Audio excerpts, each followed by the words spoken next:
my FMP pitch. So far I've done a lot in filmmaking, but that's not like my favourite part of um like the film in general. I don't like being on camera, but I have done quite a bit of camera work and setting up lights and things like that. That photo from Portmanteau was very hard to get.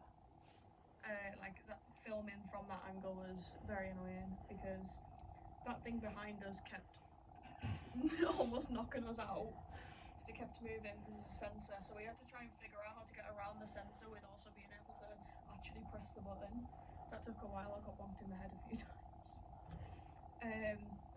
Paperwork and planning. My paperwork has improved so much. It used to be just like the basic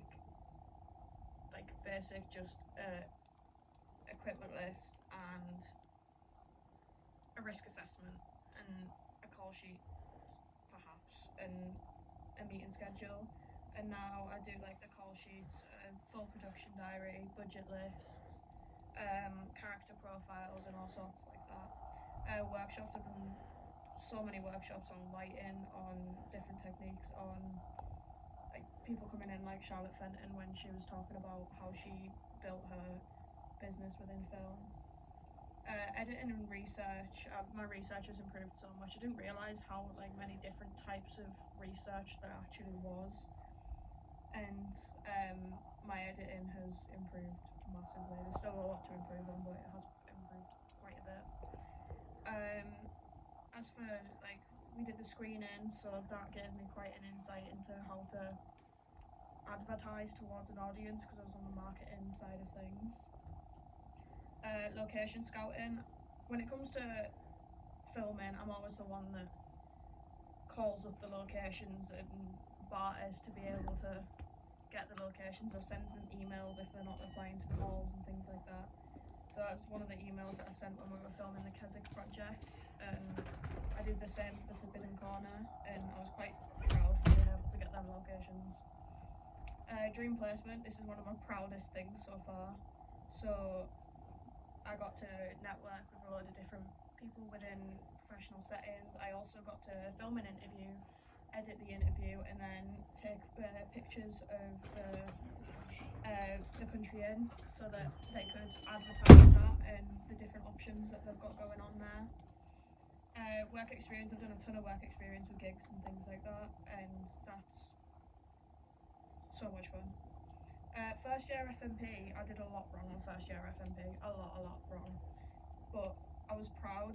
I am proud of this film, but there is so much that I could improve on. I liked that I used lots of different angles, but my paperwork and my research for this was shocking. And I'm going to improve on that in this FMP. And I was just looking back at this because there's so many things that I knew I had to do but I didn't do on this project, and I want to make sure I get them all actually done on this project. So I've been going through my old films and stuff and seeing what I've lacked on, seeing what I've included on one project and then not on another, so I can make a list in detail of what I need to do, which I've done and I've already got on my blog and I've been working through it. These are my initial ideas, so I made a mind map. It's very random and it's kind of just everything that came to my head. It's random in some ways, and then in other ways they all kind of link, so that's what I've based my ideas off. This is my first storyline, so it's basically just a bullying storyline, and her storyline on Coronation Street, I was really invested in it, because it's something that a lot of people deal with and I've dealt with. And they're doing a new storyline which is all about online bullying and cyberbullying and how it's affecting him and his mental health. So I found them really interesting, and I was thinking about going along the lines of something like that, but the amount of actors and the amount of costume changes and the amount of hours that would have to go into it, I don't think it's something that I can actually like obtain and be able to film well in that time. The script must also be like huge, and I'd need so many actors that I I'd rather just have a few actors that I can definitely rely on than having to deal with actors not showing up and things like that. So I decided to go for a storyline with less actors. For this storyline, I wanted to do something supernatural. I'm obsessed with Vampire Diaries and Legacies and things like that, so I thought, well, I know I'll find it interesting, so maybe I could do this. But my problem is my editing skills are nowhere near as good as they need to be. I can do the basics and I can work on the basics, but I don't have enough time to perfect my skills to the level that I need to be able to make people shoot fire or cast spells or make books float, so that's why I didn't end up going with that storyline. And then I was gonna go for a crime mystery one with like an investigation or like a murder or something along them lines, because I like true crime and it's something that I'd be really interested in. And research points for that would be easy when it comes to all the different YouTubers and all the different podcasts that do true crime, so it would be easy to get research and probably primary research, because there's quite a few smaller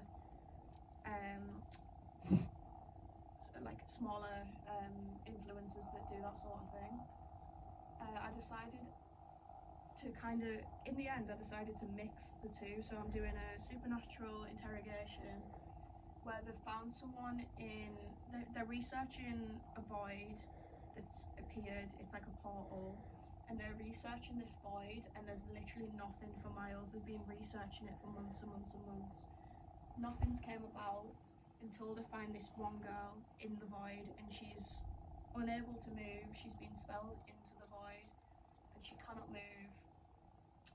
When they release her and bring her back into society, they start interrogating her, and at first they're very angry and harsh and a bit like just nasty.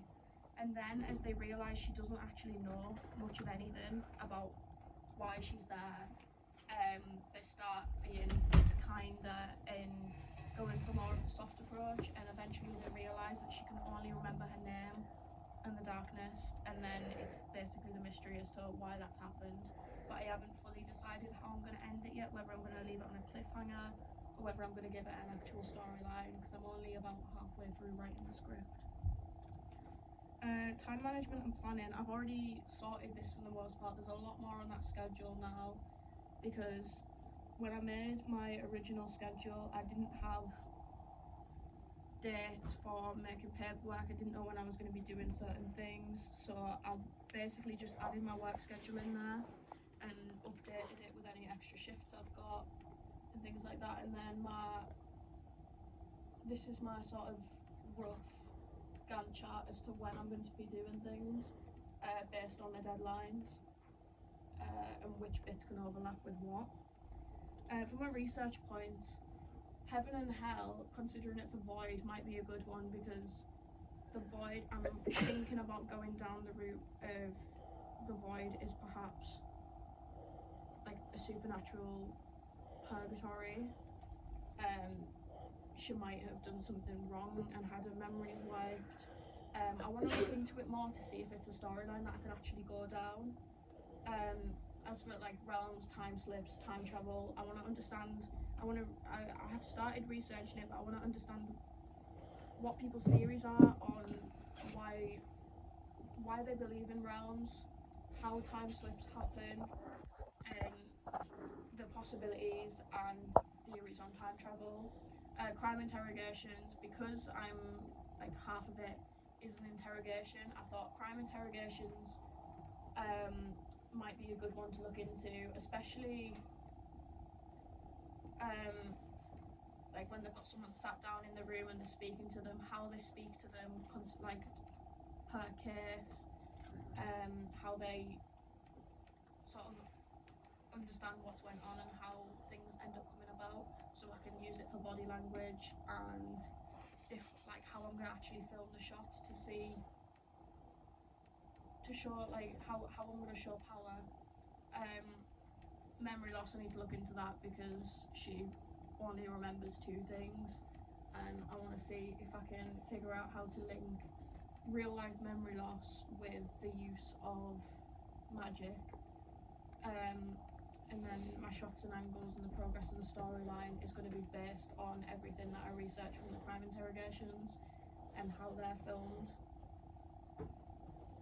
For my audience, I've looked into the Winx saga and Vampire Diaries to see what their general target audience is, because it's very similar. They've got some similar like plot lines, and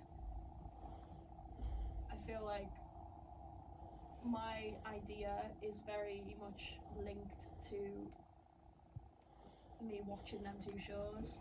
So I've decided that as an overall demographic, it's teenagers and young adults, primarily female, between the ages of 18 to 25. So for my demographic, obviously that's that explorers, strugglers, people who seek escape and things like that, because it's a different world. It's something different completely. And I'm gonna like continue to build my audience as I build the film. So I'm gonna be doing that like through my primary research and through different surveys and different like factors that I find out, and then also by promoting trailers and posters to see who's interacting with them, so I can get all the analytics. So this is my base audience, and then it's gonna improve up to the point where it's ready to premiere, and then when it's ready to premiere, I'll know who my target audience is because I've done the sort of test research. For my marketing, film trailer, film posters, a screening, a live premiere and a marketing plan. I've started on the marketing plan, but I'm going to get in contact with who will be my tutor next year at Sunderland, because I'm doing social media management, so I feel like she'll be able to help a lot with that. So I'm gonna reach out to her and see what she can give me, because I did a workshop there on AR and how it's used for like how it's used to promote different things like films and media. So I'm gonna ask her or see if I can get in contact with some of the first years on that course and get them to help me with a marketing plan to promote the posters that I'll be making in the film trailer. I also want to look into posters more to see what actually catches people's eye. And then for the screening, that will be with the rest of the class. And the marketing will be the same. I'd assume the same as the screening that we did for Portmanteau, but improved on a lot, because we've sort of got our base for it now. As I was saying in a previous pitch, actually, because the Dan was asking whether we were doing a public screening, so you guys should be doing a public screening, but this time I probably won't instigate it, as far as, but you guys know how to do that. But it might be an idea that you kind of have a conversation with everybody, even now, like, you know, so you kind of can get that kind of stuff in place. Good, go on. For my problem solving, first of all, equipment. I need my equipment lists and my equipment hire sorted as soon as possible, because last year with my FMP I had a problem with getting equipment because I left it so last minute, so I'm not going to do that again. And as for equipment lists, until Portmanteau, I didn't realise how important equipment lists were. We got all the way to Yorkshire and realised we forgot our SD cards and had to go and buy some half an hour away. We don't talk about it, okay?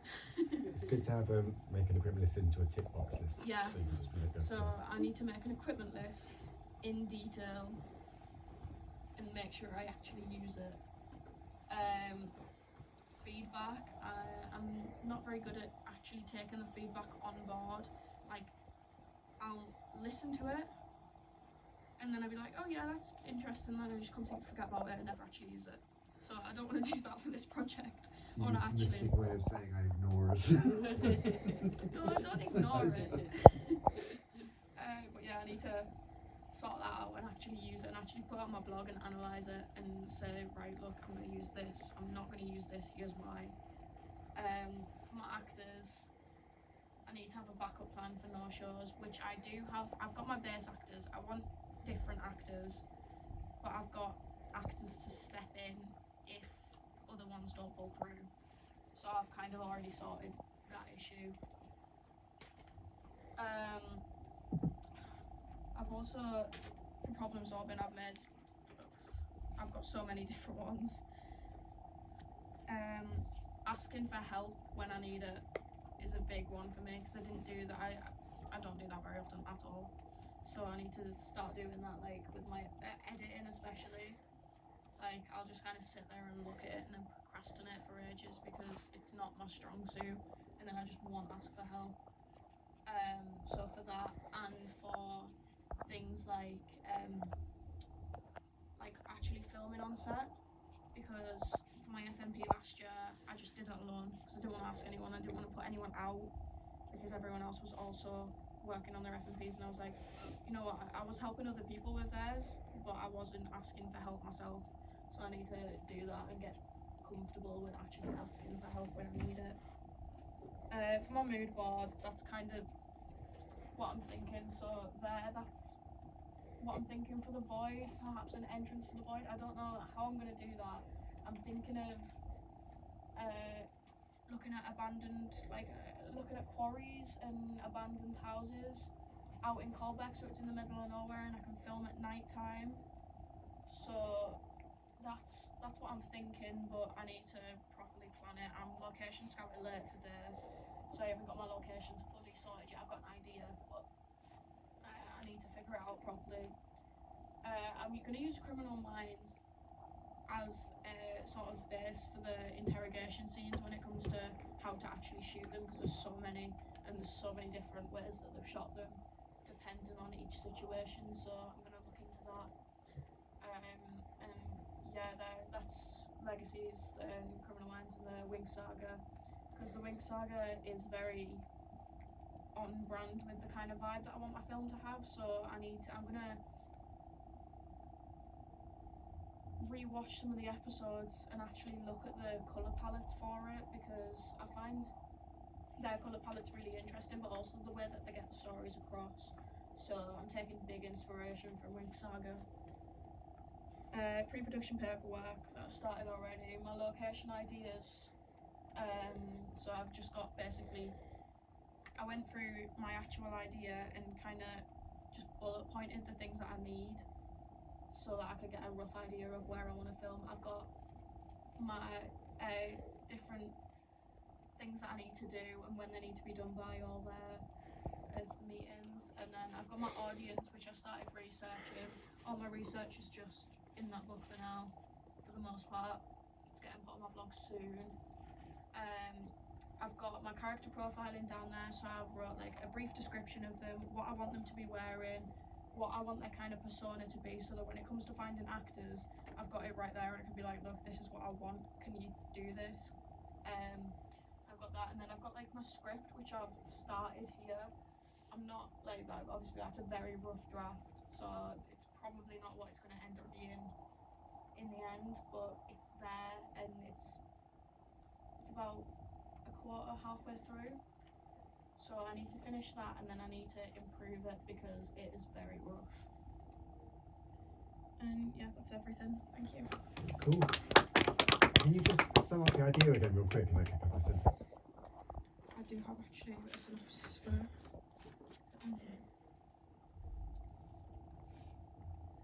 researcher exploring the void when they come across a young girl. She's been restricted and cannot set herself free. When they manage to release her and bring her back to civilization, they begin to interrogate her. Soon it becomes apparent that the only two things she remembers is her name and the darkness. Where did she come from? Is she a threat, and is she telling the truth? Okay, cool. Right. I wondered if you could do a trailer for it, because you Oh. well, I always think the trailers are the get out of a jail-free card when your project has gone wrong. I think well, I setting suppose, out- but Melina did all right with hers. Alina, yeah, sorry. very nearly did it until Debbie sorted it out. Yeah. It's just that, there's a A lot. lot. There's a lot there, isn't there? It's like it is like a whole And hour-long series. There's a way to do this though. Oh right, There's okay. a way to do it. Is there anybody got any questions for us?